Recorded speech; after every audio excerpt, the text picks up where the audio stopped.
Hello students, welcome to Ashish BGP वाला। मैं हूं आशीष। आज के इस क्लास में मैं आपको सिखाऊंगा टैली RP9 में कॉस्ट क्लास के बारे में पूरा जानकारी दूंगा कि कॉस्ट क्लास क्या होता है, इसका यूज़ हम लोग टैली में कैसे करते हैं, इसे यूज़ करने से क्या क्या इफेक्ट हमारे टैली पे होता है। और दोस्तों, सबसे बड़ी बात कि कॉस्ट क्लास का यूज करने से आपका टाइम बहुत बचता है। चलिए मैं बिना लेट किए आपको दिखाता हूँ कॉस्ट क्लास का यूज। बट हाँ दोस्तों, एक भी बार इस वीडियो को स्किप मत करना, वरना कुछ माइंड में नहीं जाएगा। ये भी बात है, क्योंकि पता है ना आपको, जो जितना इजी होता है वो बहुत आपका माथा खाता है। इसलिए वीडियो को एक बार भी स्किप मत करना। तो चलिए चलते हैं टैली में। टैली में आने के बाद मुझे क्या करना है, सबसे पहले कॉस्ट क्लास बनाना है। तो कॉस्ट क्लास बनाने के लिए मुझे कहाँ जाना होगा, फीचर्स की पे। चलिए चलते हैं फीचर्स की पे। फीचर्स की पे जाने के बाद हम लोग किसका काम करेंगे, अकाउंटिंग का, इन्वेंट्री का या स्टेशनरी का। अकाउंटिंग का, अकाउंटिंग को सिलेक्ट करेंगे। सिलेक्ट करने के बाद आपको ध्यान रखना है, क्लास का काम करने के लिए कॉस्ट सेंटर का यस होना बहुत जरूरी है, क्योंकि कॉस्ट क्लास का हम लोग काम कर रहे हैं।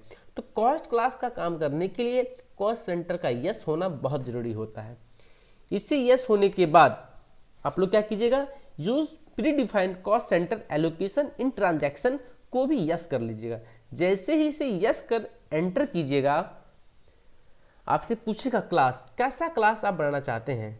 जैसा कि मैं लिख रखा हूं सैलरी पेमेंट, कि अभी जो हम लोग कॉस्ट क्लास बना रहे हैं ना, वो सैलरी देने के लिए बना रहे हैं। मेरे पास 5 स्टाफ 10 स्टाफ है जिसको कि हमें सैलरी देना है, तो हम सैलरी देने के लिए हम लोग बना रहे हैं एक कॉस्ट क्लास। इसे हम सैलरी पेमेंट लिख के एंटर करते हैं। और अब आपसे पूछा जा रहा है कॉस्ट सेंटर, ये था आपका कैटेगरी, ये क्या है आपका कॉस्ट सेंटर, कि किस किस स्टाफ को आप सैलरी पेमेंट करते हैं। यहाँ एक भी मेरे पास नहीं बना हुआ था, हम लोग बनाते हैं कॉस्ट सेंटर। और हाँ, अभी तक आप कॉस्ट सेंटर बनाना नहीं सीखे हैं तो इस वीडियो के डिस्क्रिप्शन में मैं उसका लिंक दे दूंगा, आप वहां से सीख सकते हैं। चलिए हम बनाते हैं कि एक राहुल है स्टाफ, जिसको कि हम सैलरी देते हैं 10%। मतलब मेरा जितना भी सैलरी जाता है ना, उस सैलरी का 10% किसको देते हैं, राहुल को। मेरे पास है एक श्याम, इसको हम देते हैं 15%। ठीक है, मेरे पास है गौरव, यहां पे मेरा 25% सैलरी जा चुका है, इसको हम देते हैं 25% सैलरी। और एक है हमारे पास जो मैनेजर है, जो सारा कुछ देखता है, वो है अभिराम,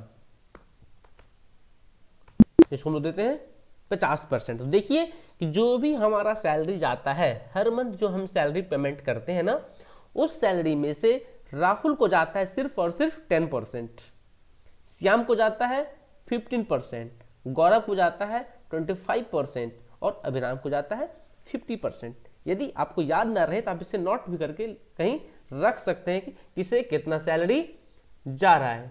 यहां तक में कोई डाउट तो नहीं होना चाहिए। इसे हम लोग एंटर कर एक्सेप्ट कर लेते हैं। अब कंट्रोल AC से हम सेव करते हैं, स्किप से बाहर आते हैं और हम चलते हैं अकाउंटिंग वाउचर में।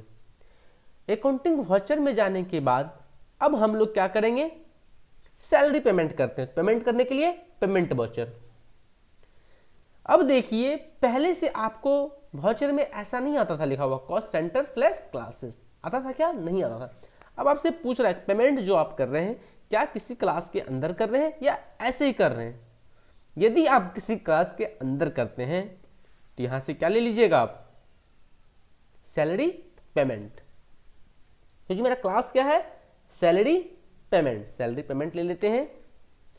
हम दे क्या रहे हैं, सैलरी। तो देखिए सैलरी नहीं बना हुआ है, नहीं बना हुआ है ना। अब हम लोग क्या बनाएंगे, सैलरी। यदि वो भी आपको नहीं आता है कि जब हम लोग एंट्री पास करें और उस समय अगर मुझे लेजर क्रिएट करना हो तो कैसे करेंगे, उसका भी लिंक मैं इस वीडियो के डिस्क्रिप्शन में दे दूंगा, आप वहां से देख सकते हैं। तो चलिए हम बनाते हैं सैलरी। सैलरी एक्सपेंस हो जाएगा मेरा। ये ग्रुप क्या होगा, इनडायरेक्ट एक्सपेंस,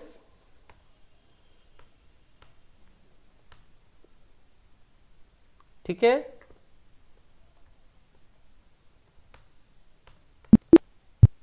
सैलरी हम दे रहे हैं 1 लाख रुपया, डाल दिए। और हम किससे दे रहे हैं? कैश से। चलिए कैश ले लिए।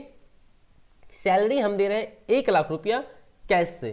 क्या हम किसी का भी नाम लिए? किसको कितना दे रहे हैं, कितना कम टाइम लगा मुझे? हम यहां से एंटर पास करते हैं और इस एंट्री को एक्सेप्ट कर लेते हैं। कंप्लीट। अब मुझे जानना है कि हम जो सैलरी पेमेंट किए 1 लाख रुपया, क्या सबको मिल गया? तो चलिए देखते हैं। कहां से देखते हैं? Display, day book, salary expense. देखिए आ गया। राहुल स्टाफ था आपका, जिसको क्या आप बता देते हैं 10,000। याद कीजिए हमने क्या दिया था? 10%। जो भी हम सैलरी पेमेंट करते हैं उसका 10% जाता है राहुल को। देखिए राहुल। श्याम को 15% आ गया, गौरव को 25%, अभिराम को 50%। क्या हम लोग एंट्री पास करने के समय ऐसा कुछ में दिया था? नहीं दिया था। मैं सिर्फ क्लास बना के रखा था। आपने देखा क्लास बनाने से कितना कम टाइम लगा और एंट्री एक्सेप्ट हो गया और एंट्री सही पास हुआ। यही था हमारा क्लास यूज करने का बेनिफिट्स हमारे टैली में। आप लोग सीख चुके क्लास कैसे यूज करते हैं। अगर कोई डाउट रह गया हो तो प्लीज आप कमेंट कर मेरे से पूछ सकते हैं, हम आपका डाउट क्लियर कर देंगे। आज के क्लास के लिए इतना ही, फिर हम लोग मिलते हैं नेक्स्ट वीडियो में। Thank you.